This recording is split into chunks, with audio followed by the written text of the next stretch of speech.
आप तो नाक़िद हैं इस पीडीएम गवर्नमेंट के, जबकि पीपल्स पार्टी साथ दे रही है। और जरदारी साहब ने हालिया इंटरव्यू में कहा कि सरदार लतीफ़ खोसा को चाहिए कि सीसी में आकर बयान करें ना जो भी बातें हैं।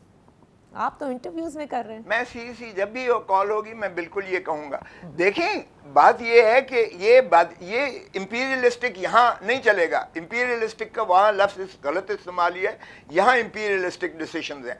हमारी सेंट्रल एग्जीक्यूटिव कमेटी में जब मीटिंग होती है, खूबसूरती हमारी पार्टी की सबसे बड़ी ये है कि हमारे यहाँ जमहूरी अंदाज में हम इजहार करते हैं, बबांग दोहल करते हैं। मैंने कहा था कि बिलावल को शहबाज शरीफ का वजीर नहीं बनना चाहिए। मैंने जरदारी साहब को बारहा कहा कि खुदारा ये लेगेसी ना छोड़ें, हमारा चेयरमैन लंबी रेस का घोड़ा है, हम इसको क्यों कर दागदार करें। ये ज़ियाउल हक हैं, जो शरीफ हैं, ये ज़ियाउल हक की बाकियात हैं। भुट्टो को फांसी देने वाले हैं।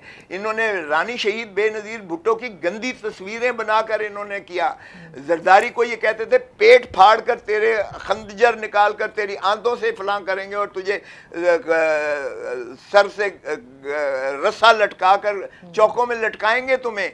ये हम नहीं बर्दाश्त कर सकते। पंजाब की कोई वर्कर मुस्लिम लीग नून के साथ संगम को, इलाक को एक्सेप्ट नहीं करता और पीडीएम का हम हिस्सा नहीं है। माफ कीजिएगा, ये प्राइम मिनिस्टर पीडीएम का हिस्सा नहीं है और सरदार ये ख्वाजा आसिफ साहब हैं, ये इसाकदार हैं और ये जो है आजम नजीर तारड़ हैं। ये इनकी मिनिस्ट्री है जो तबाह कर रही है इस मुल्क को।